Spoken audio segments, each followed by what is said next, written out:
Rotary, we have got an action-packed meeting today. We have almost one of everything. We have not one but two inductions. We have a transferring Rotarian.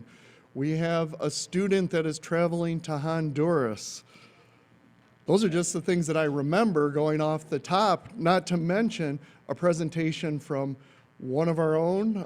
Andy Belo is going to be talking about adapting to presenting for the arts and music in today's economy. So we will start with the Pledge of Allegiance, then we'll have a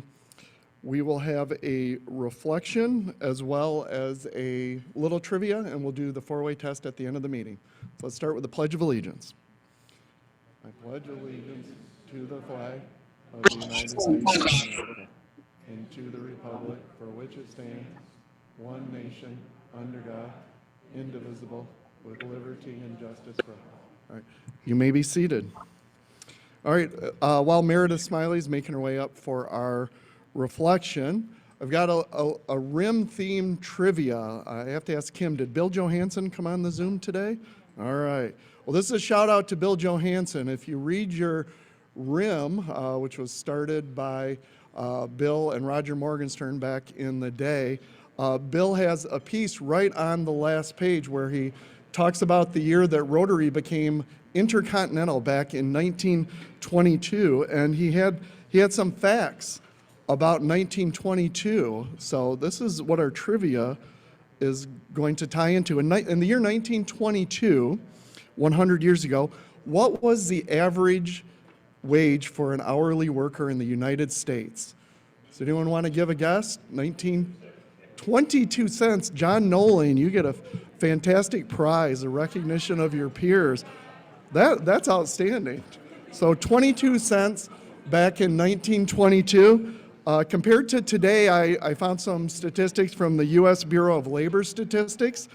The average hourly wage for private non-farm employees is $31.63 an hour, which I thought, wow, that's really high. But for all workers overall, factoring all industries, it's $11.71. A few other facts about 1922. The population of Las Vegas was 30 back 100 years ago.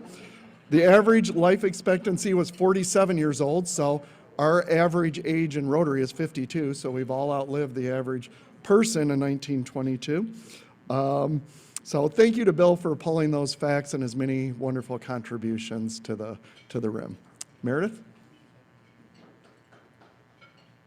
Yeah, Jason, I don't know if I can top that, but anyway, just a quick prayer for today. Let us pray silently together, each of us according to our individual beliefs. Let us offer thanks for our food and the blessing of each other. Let us be a source of hope for those in need and contentment for those who are lonely. Let us give gratitude for the opportunity to serve Rotary. Let us give thanks to our past leaders and our current leaders.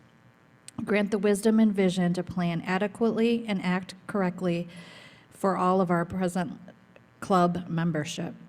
From the ancient words of a Tibetan monk, let the forces of light bring illumination to mankind. Let the spirit of peace be spread abroad. May men of goodwill everywhere meet in a spirit of cooperation. May forgiveness on the part of all men be the keynote at our time. Let power attend the efforts of the great ones. So let it be, and help us to do our part in our community. Amen. Enjoy your lunch, and we'll be back in about 10 minutes with our visiting Rotarians and student guests, and then we'll be on to our program.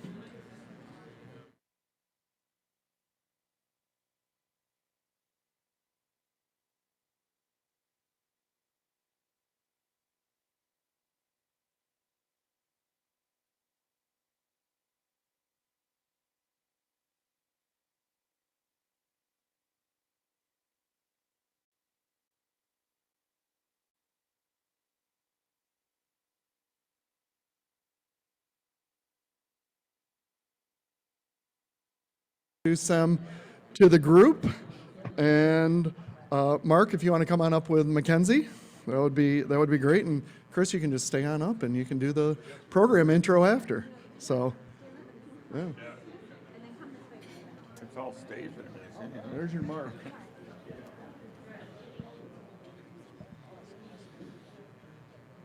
My guest today is Frank Cobb. He's with Remax Realty here in Muskegon, and he sold us our house 8 years ago. And he and I recently reconnected, and I said, "Well, come on to Rotary." And he goes, "Yeah, I'm interested in that."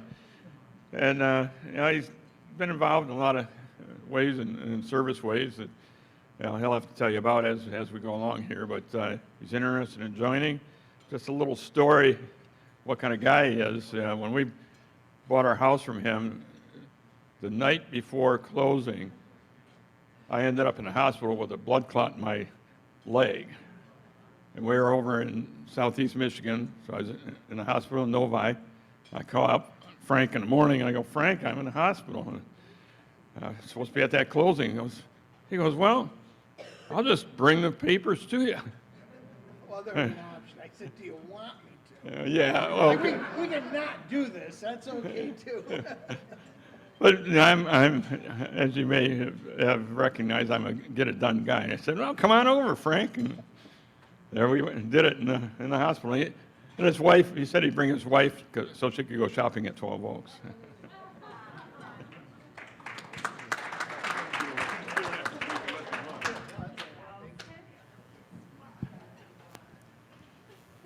Hello, I'm Amy Seymour, and today I'm introducing my guest, Susan Hausman. She's the president and CEO of Harbor Hospice, and she's actually going to be inducted today. So welcome, Susan.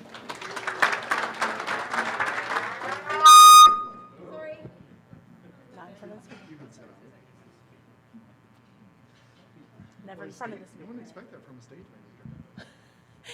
Hi, Chris Colley, and this is my dad, the Dave Colley, who's come with me today. World-renowned jazz musician, plays trombone and upright bass and electric bass. You may know him from Truth and Jazz Orchestra, the 16-piece that's here in Muskegon. And he also gigs with the Grand Rapids Jazz Society as well, amongst others when they are swinging and going, right? Also a medical massage therapist. What else? That's enough. Cauliflower covering, woodworker, and my dad, most importantly.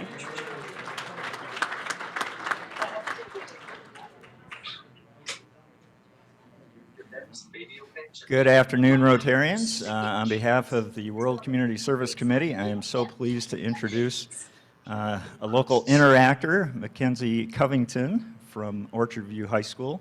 Mackenzie will be on the Honduras trip next month, and our committee provided up to $600 in scholarships to help pay for that. I also want to shout out to John Noling, who has been helping the students, including Mackenzie, with pop cans, of course, and raising some additional funds.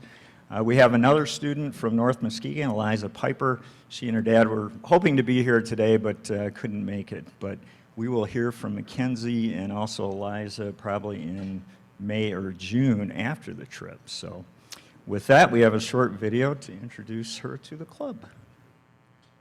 My name is Mackenzie Covington, and I'm a senior at Orchard View High School. I'm involved in a lot at school. I played a lot of sports over the 4 years. I was the president of our Interact Club last year. This year I'm acting as our senior advisor.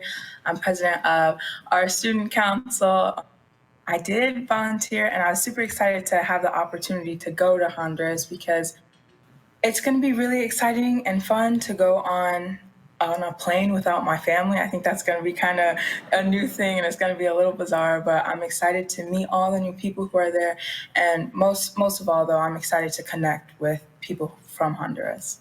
Because I've been just talking with people who have gone before, and they always say that it's life-changing, and you really see how people are able to be happy with whatever they have, and they're able to be grateful for all the things that they have. And I really want to find a way to be able to share that with people around me, because I'm very grateful for all the things that I've been blessed with. And I know that when I'm with other people who feel the same way, that'll make it easier for me to share that with others.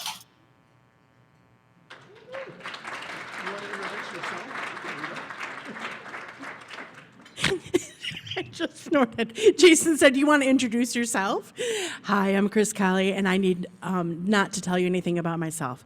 But it is my pleasure to introduce Andy Belo, who is the president and CEO of the West Michigan Symphony. Andy has dedicated his professional life to revitalizing orchestras and building strong connections between patrons, communities, and orchestral organizations. Since his arrival in 2018, he has instigated a new 3-year strategic plan and vision, revamped the organization's marketing and audience development programs to attract new subscribers and single-ticket buyers, and launched a campaign to increase the organizational endowment from $500,000 to $4.5 million. During the COVID-19 pandemic, he and his team kept the artistic mission intact with a groundbreaking series of virtual concerts, retaining more than 90% of subscription revenue and keeping the majority of patrons engaged and supportive. He also spearheaded a year-long process with board and staff to create an instrumental roadmap for diversity, equity, and inclusion. Currently, the organization is preparing to launch a new student orchestra program in area schools. Based on the international model Sistema.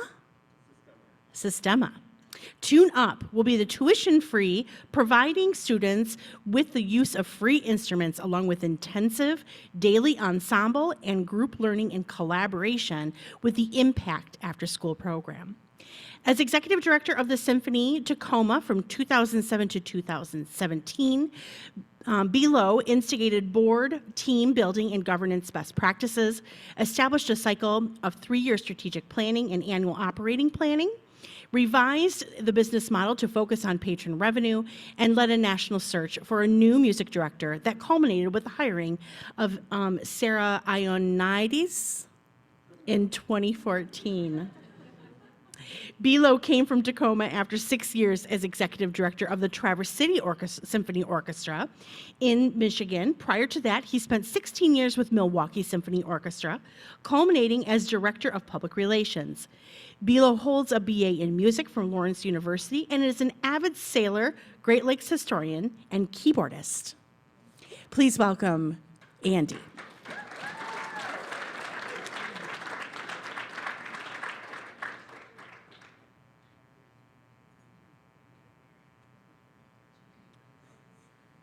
Okay. Roll video.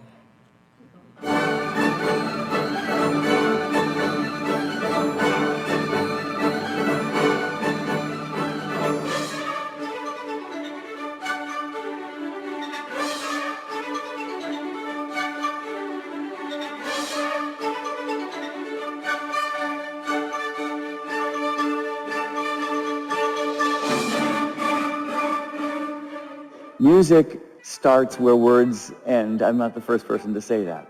When there's no more access to the right words to express a certain feeling, music still has a long way to go. It just is a different artistic expression, and it's a lasting art form through the generations that is kind of, I think, just an important part of our heritage. There's only one Mona Lisa. You have to go to one particular place to see the Mona Lisa. But we have Beethoven's Fifth, and we have Tchaikovsky's Fourth, and we have Beethoven's Ninth, and we have Mahler's Resurrection Symphony, recreated live just as they were written. That's something that, as part of a symphony orchestra, I feel is our unique privilege.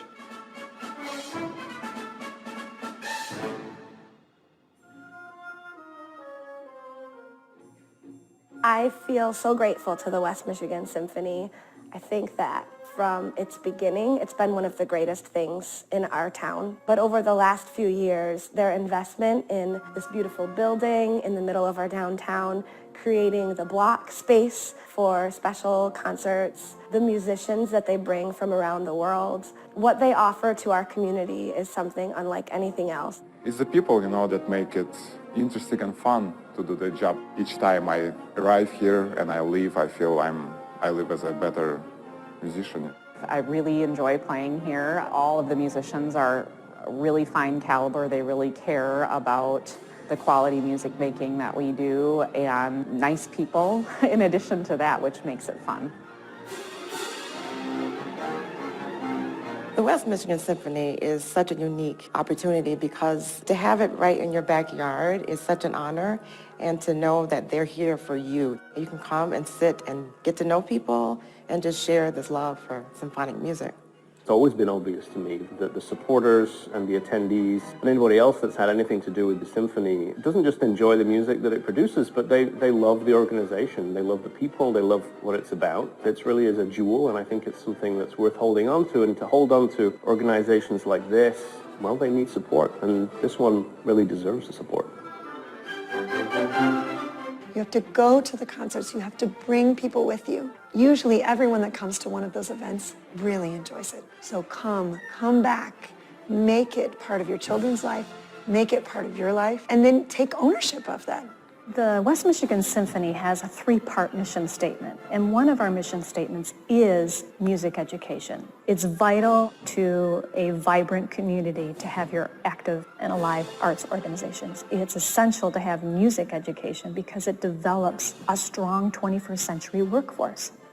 The more people that discover what our West Michigan Symphony is and what it has been offering this community, I think people want to be a part of it. They want to come to concerts, they want to become season ticket holders, they want to invest in the musicians, they want to give back because they realize they need to preserve something so beautiful. If we're truly going to be relevant to the community, we need to expand. I would love to see us somehow leading a thriving music school with lots of kids coming in and out of our area every day of the week, filling downtown Muskegon with a crowd of vibrant, arts-loving people every single day.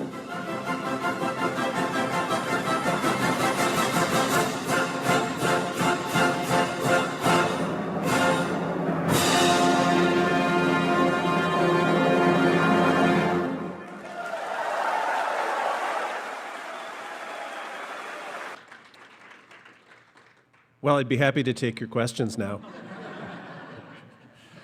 I mean, after that video, it almost seems superfluous to say anything, but I've actually been here just over 4 years since I arrived in the middle of a snowstorm in 2018, and it feels like we've been in a snowstorm ever since. It's really been just a wonderful 4 years here, and I just wanted to say that, there's many people in this room that are so supportive of the arts, the symphony, the museums, the Frauenthal Center, and it's a wonderful community to live in and work in, and it also has the best Rotary of any city that I've been in. So, all right, so let's see now. Do I need to point this in any particular direction? Okay, great. All right, well, there was a reference to our mission in there, and so I thought I would share that with you. This is our mission statement. West Michigan Symphony connects and enriches our diverse community through the transformative power of music.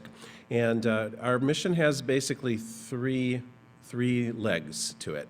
One is professional live symphonic performances in a welcoming environment. So that's the one that everyone sees the most, our main series at the Frauenthal Center.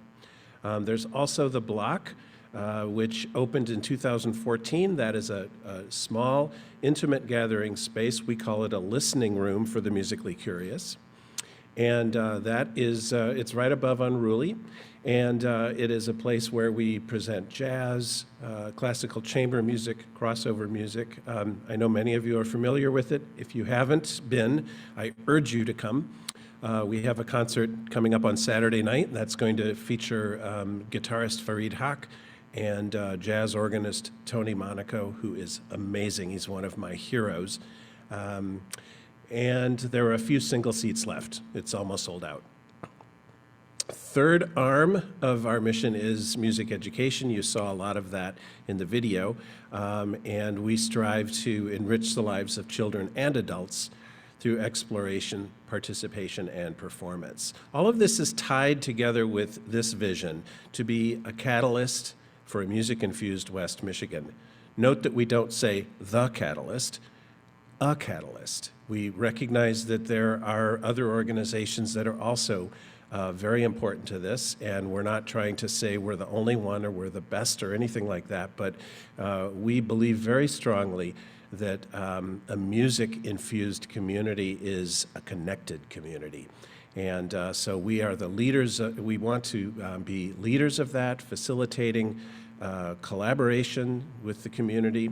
Our organization was one of the founders of the Muskegon Area Culture Coalition that's been in existence for a few years now. And we are interested in collaborating with anybody who will have us to stimulate the vibrancy and the culture of our community. Let's see, keep hitting the wrong button.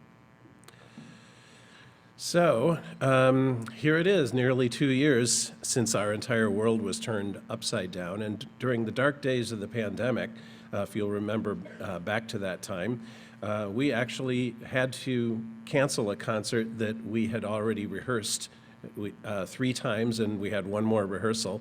And I remember that morning vividly when I had to have my staff call all the musicians in the audience and let them know that the concert was off. Since then, we had a period of time where we were all sequestered in our homes and couldn't do much of anything. But we knew that it was going to start to open up soon, and so we wanted to be ready for that. And I basically said to my staff, we've got to figure out a way to do video concerts. And they basically said, nobody with our budget size does video concerts. The Met does video concerts. The Berlin Philharmonic does video concerts. Orchestras with $1 million budgets don't do video concerts. And I said, well, we're going to, so let's figure it out. And fortunately, this is part of the magic of the community connections here. Kirk Hallman of Muskegon Museum of Art had connected me with an amazing local videographer, Arvin Candelaria. In fact, he's the guy who did the video that you just watched. And he'd never done a music video before, but I said, well, don't worry about the sound because we have a great relationship with Blue Lake Public Radio. They'll provide the sound, you just provide the video, and let's figure out how to do it. So we started doing video concerts and somehow figured out how to put them online and keep it all within our budget and get our subscribers into there and have everybody be able to watch them. And that was basically what we did for a year. It was really a wonderful experience, and we're still doing them, of course, but now we're back to live performances. And we found that, that our audience was just so hungry for this during the pandemic. I'll never forget the subscriber who called me after one of those concerts and cried on the phone because, she was feeling so lonely and so frightened in her home. And the fact that she was able to watch this and know that all of her fellow subscribers were watching it with her meant so much to her.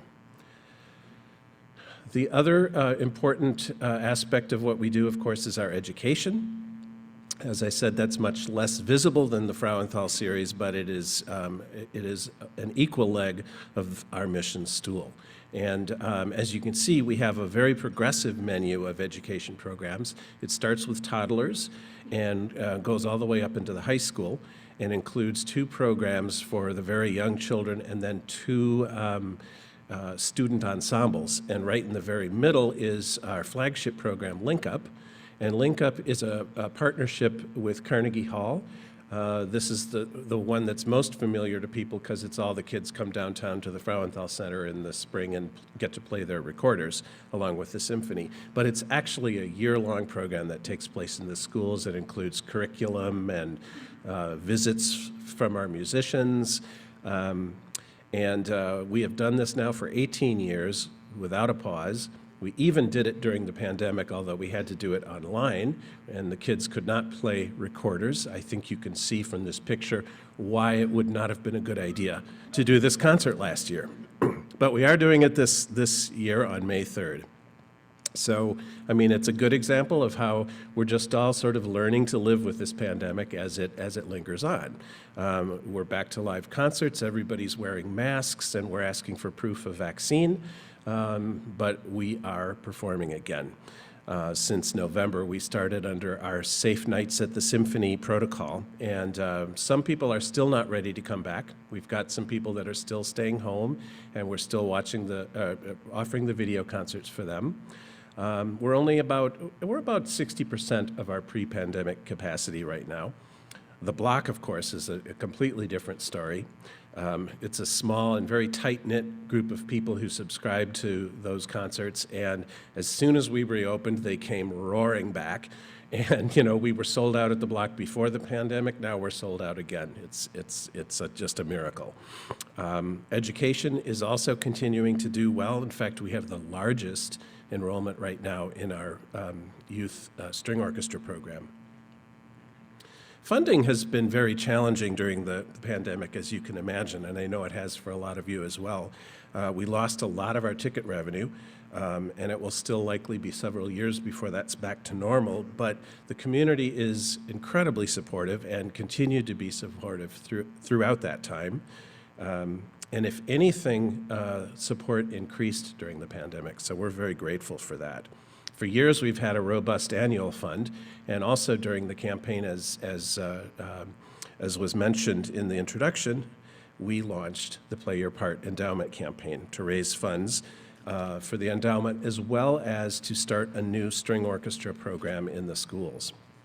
And as you can see from this chart, this is just a quick sort of summary of our business model pre-pandemic.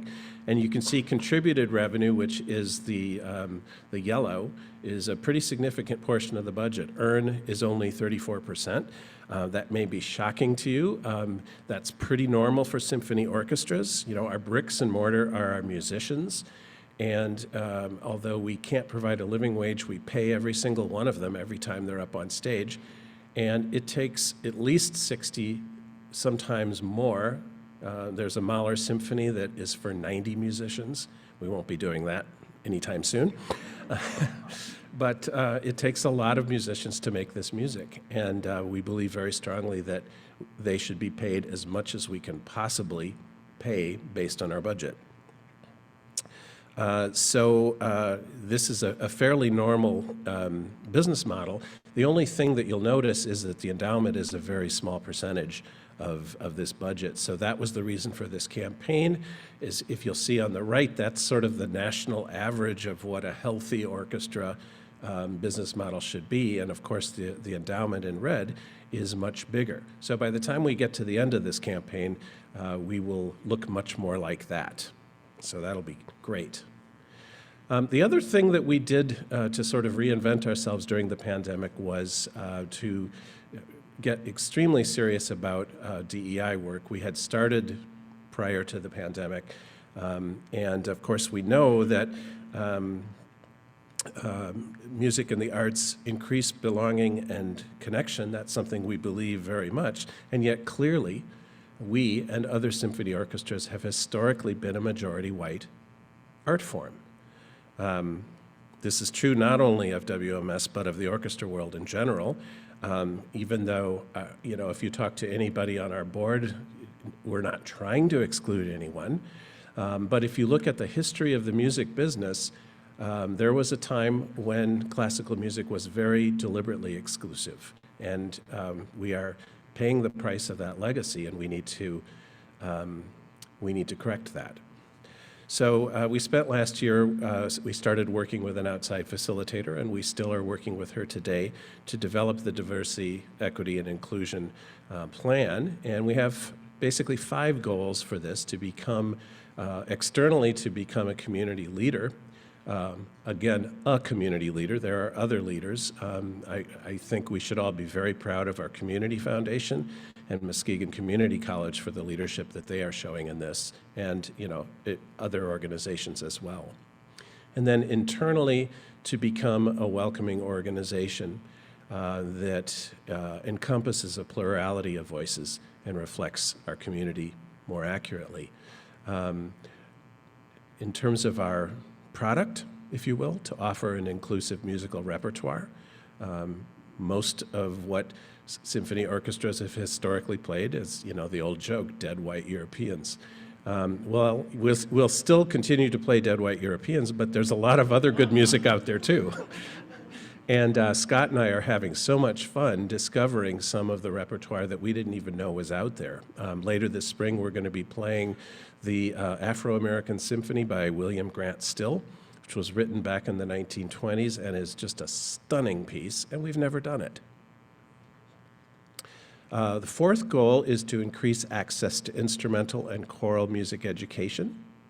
And then finally, to make DEI an ongoing organizational value. We have a lot to learn. And we were, in the board meeting last night, we were having a discussion about DEI and about how we need to change our own internal culture in order to make the symphony more welcoming.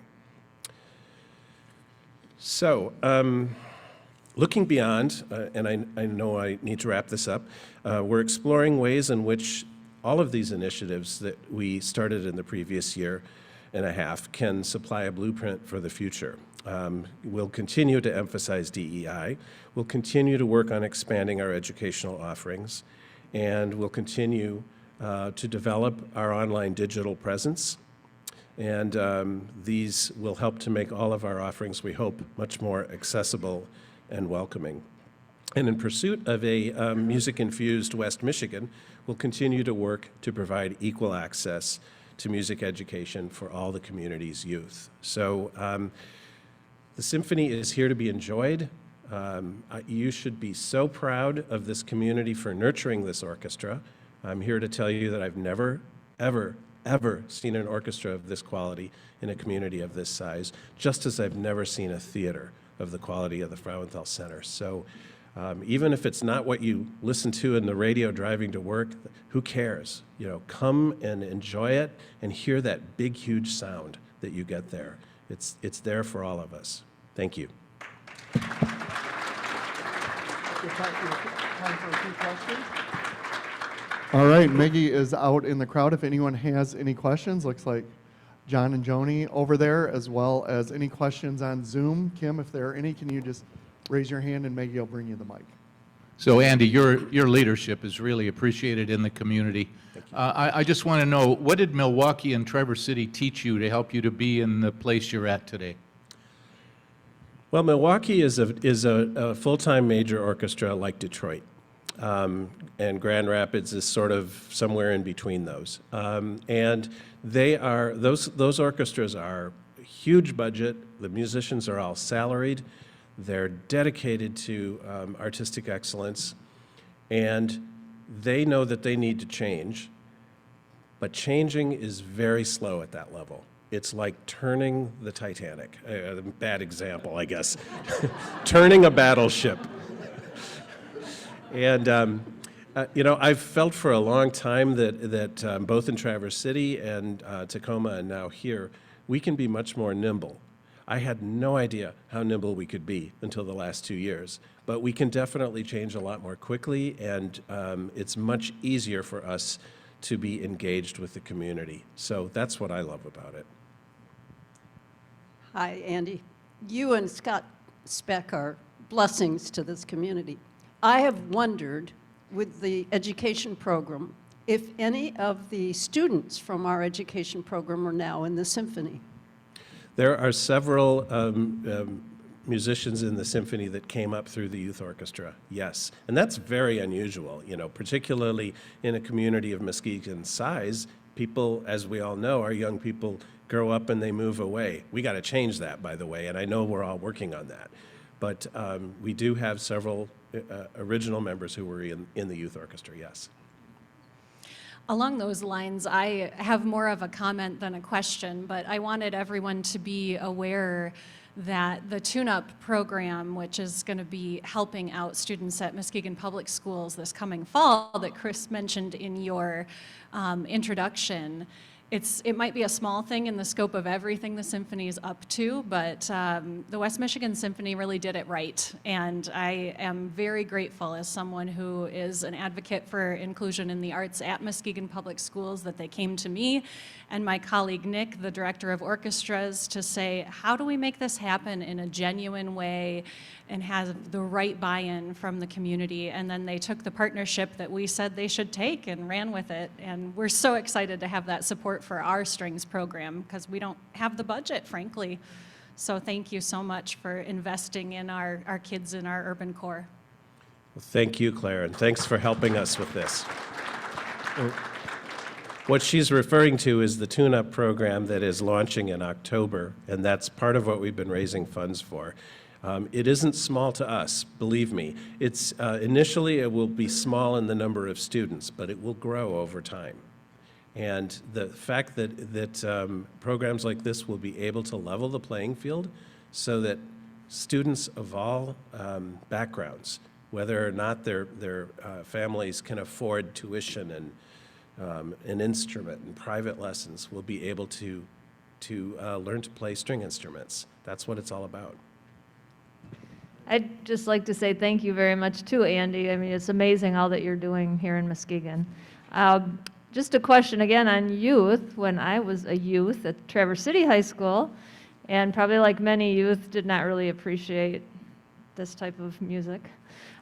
We had an opera come to our school, and we're all moaning and groaning about it, but we got there, and it was hilarious, and it was in English, and everybody loved it, and I'm just wondering what you do, if you do some of those creative things to get the kids' attention, that it's not always what you think of as the symphony.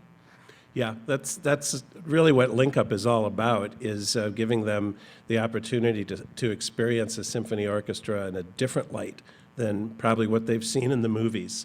You know, they always make us look so staid and boring on television and in the movies. It drives me nuts because we're anything but.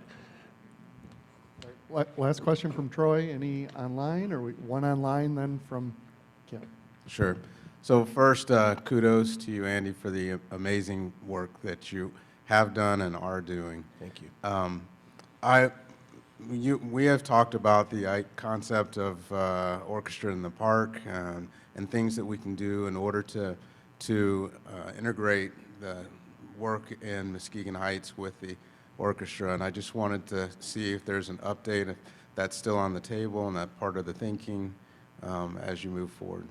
It is. In fact, we were talking about that last night, wanting to connect with, is it Mr. Robinson is the music teacher at Muskegon Heights? Yeah, it's time to circle back with him. I was on the phone with Larry Fife, who's in Florida right now. Larry is a member of our board. I know, it's rough, right?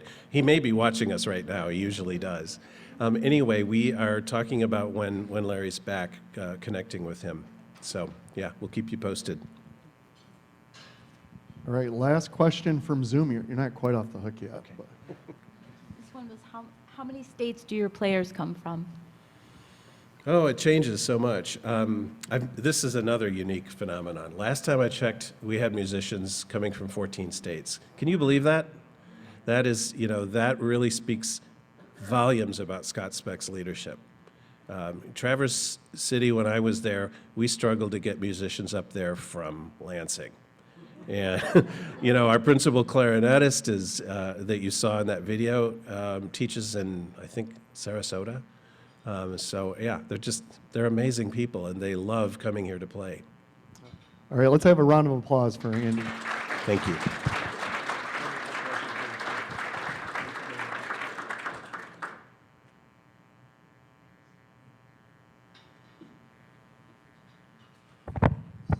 Thank you, Andy, for a wonderful presentation and taking an organization that was well established in Muskegon to a whole new level. On behalf of your presentation, our club is going to make a donation to community economic development in your name. And once again, let's have another round of applause for Andy.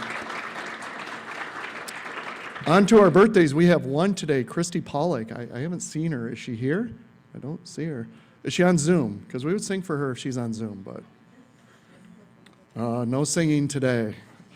I know we're all disappointed. Okay, our member spotlight today, we're going to be highlighting Randy Lindquist. So he's going to share what got him into Rotary and also what he does in his day job as we highlight his vocation. My name is Randy Lindquist. I'm the Associate Superintendent for Academic Services at Muskegon ISD, and I have been a Rotary member since 2014. Joined to provide better service or more service to our community and be connected better with great leaders in Muskegon County. Grew up in the White Lake area, Montague specifically. Left there and went on to school at Alma College, and my first job was in Mackinac City, way at the top of the Mitt. Was a teacher there, elementary teacher there, and then pursued administration early on in my career. was there for 6 years, moved to Greenville as an elementary school principal, was there for 9 years, moved back to the area in 2007 to Muskegon ISD, started as technology director. I've had multiple jobs here until I've gotten this position. Sure, my position at the ISD oversees everything instructional related. So if we're providing training or supports to schools in any way around instruction, teachers, etc., I oversee that department. I also oversee our technology department, which runs multiple programs for schools in the county, including our student information system. We help monitor and work through a financial system. We do provide technology support to multiple districts in the county as well through that department. And I also oversee the Career Tech Center, which provides programming around careers in multiple areas for students. So schools send students to the Career Tech Center for those programs, and we work on their future careers.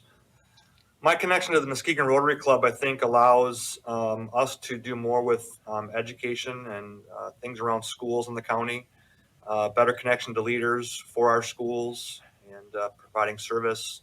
I chair the Interact Committee, which is youth-oriented and with Interact groups at several schools in the county. So that connection to schools, I look at myself as a vehicle to connect Muskegon Rotary members and leaders to schools for service that they can provide. All right. Thanks, Randy. Also, bonus trivia, Randy is now the tallest Muskegon Rotarian, followed closely by Marty Seitzema, so a little 2-for-1 trivia today. Okay, Amy and Aslan, why don't you come on up with Susan, Sandra, and Arlen, and we'll do some inductions and a transferring Rotarian.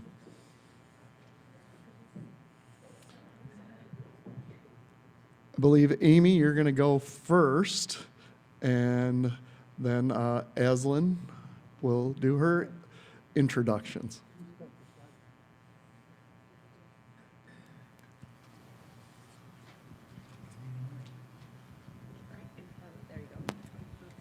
Well, hello again. I am pleased to introduce Susan Hausman, President and CEO of Harbor Hospice and Harbor Palliative Care.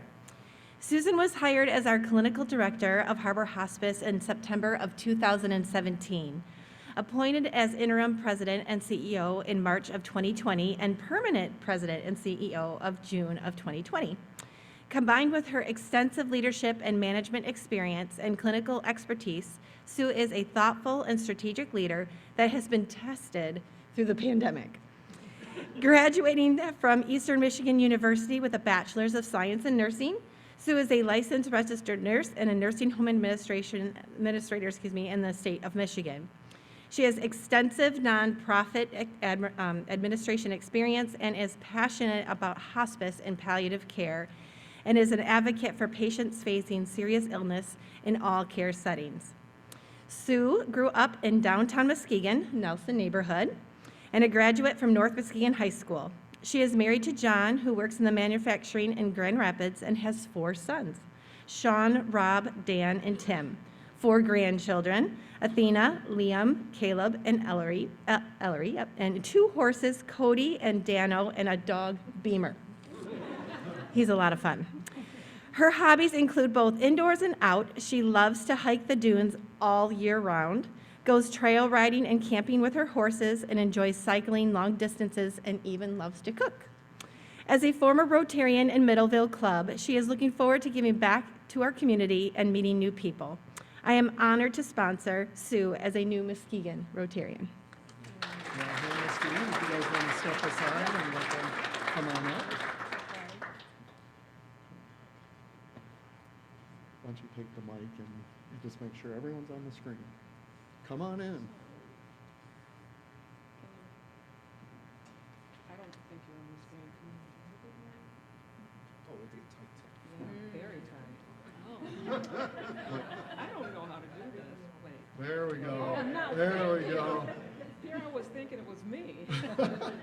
All right, I am so excited because I have on either side what I consider the dynamic duo. These 2 friends of mine have, in my estimation, have brought a lot to this community and are bringing even more with their willingness to serve in this capacity with us in the Rotary Club of Muskegon. And I am first going to introduce Arlen Dean Gaddy. Arlen attended Ferris State University, and he later graduated from The Ohio State University with a Bachelor of Science degree in Operations and Production Management. After graduation, he joined AT&T, where over the course of 20 years, he worked in network services, directing operations, and new media, leading sales divisions across Grand Rapids, Saginaw, South Bend, and Kalamazoo. Currently, Arlen serves on the executive team for Earhart Construction Company, and that was founded in 1962, a little ahead of your time. Just a little. Earhart is a high-performing commercial and industrial construction management firm based in Grand Rapids with a newly opened office here in downtown Muskegon, in fact, in the Fronthal Center, third floor, I believe.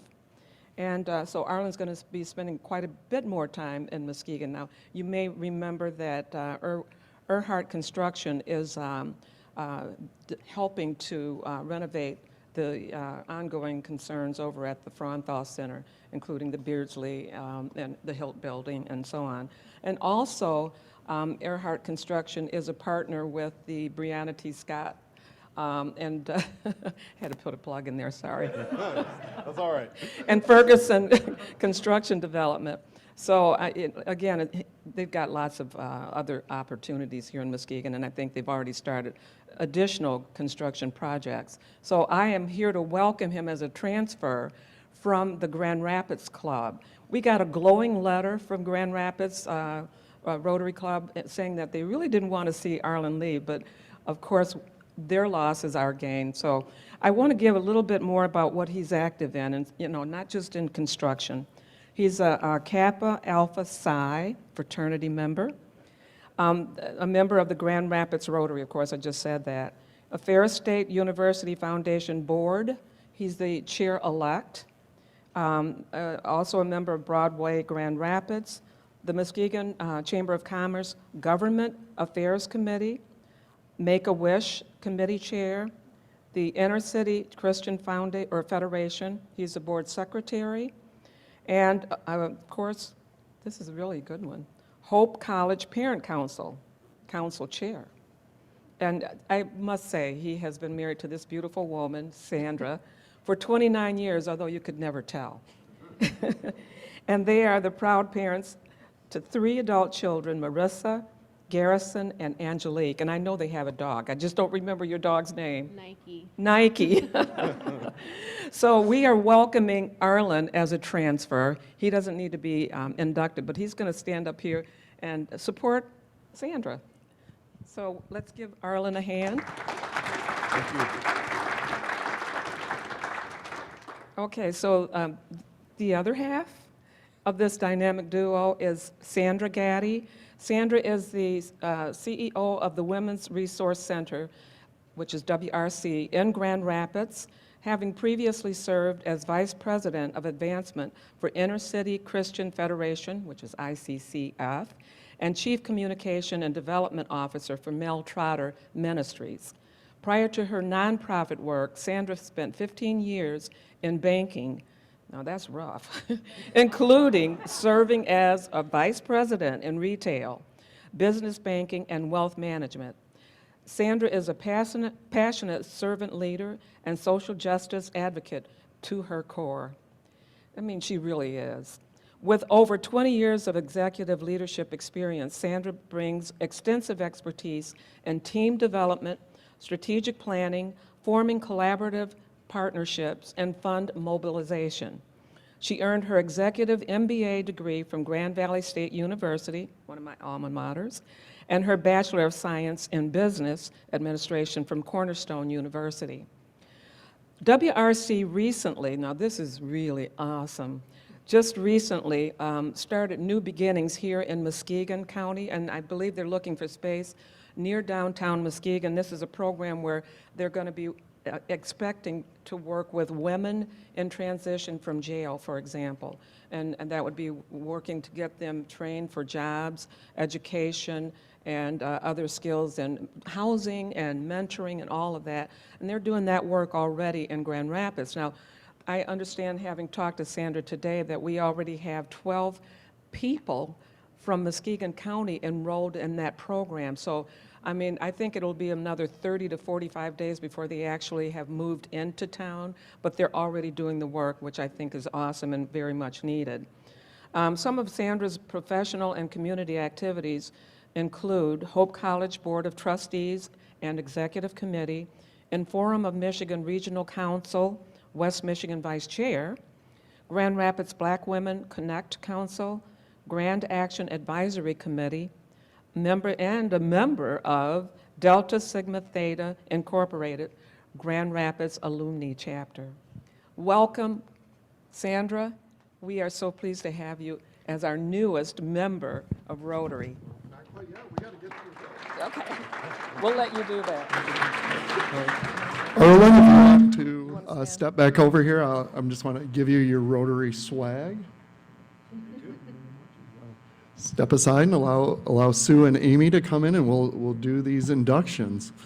Yep, you stay right here. Aslan, we'll need you here as well. All right. We're good. All right. We're done at twofer here. Okay. Fellow Rotarians and honored guests, the Rotary Club of Muskegon is privileged to induct 2 new members.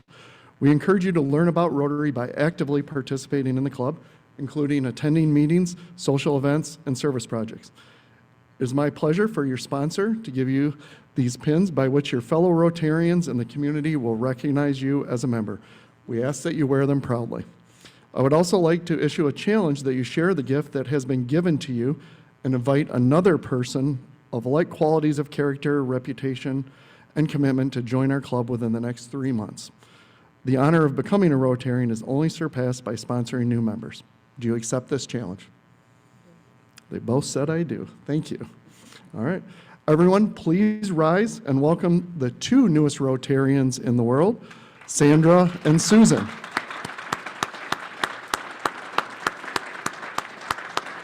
right. You may be seated. Thank you, Mary. Can you put that in? Thanks.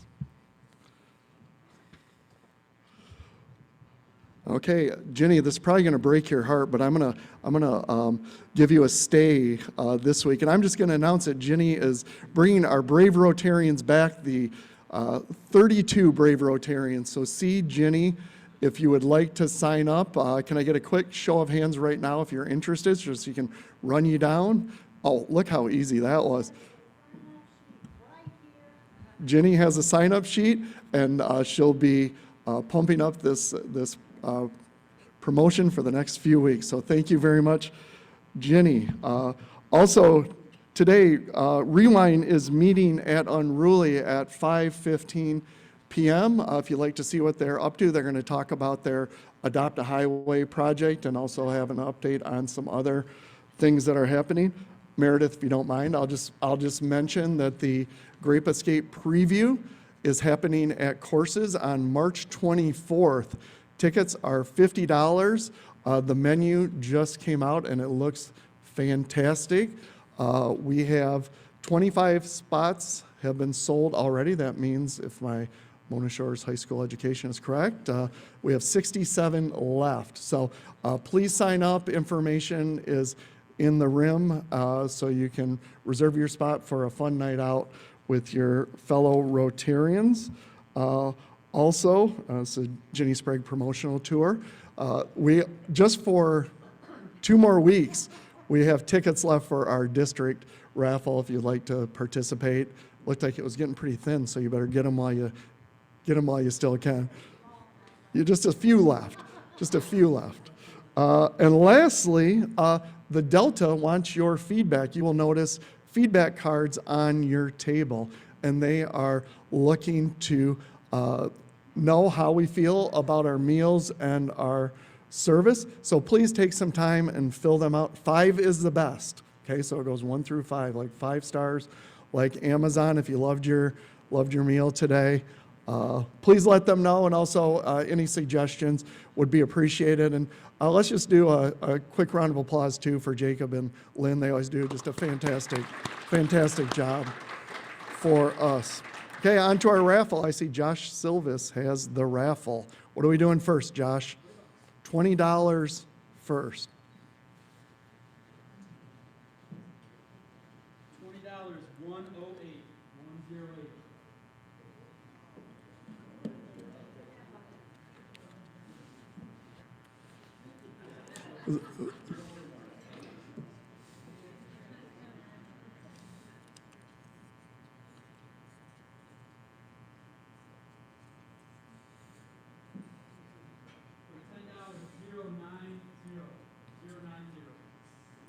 Maggie is a winner. Pays to be stage manager.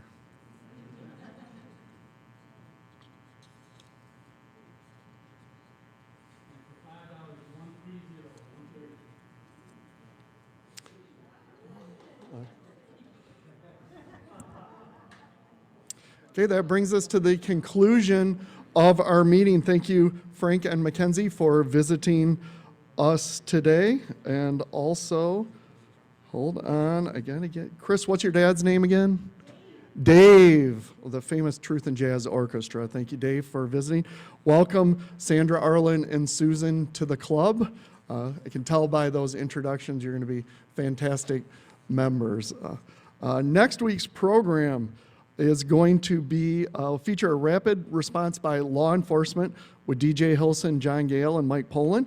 We're going to get an update on some of the things that our local law enforcement is doing.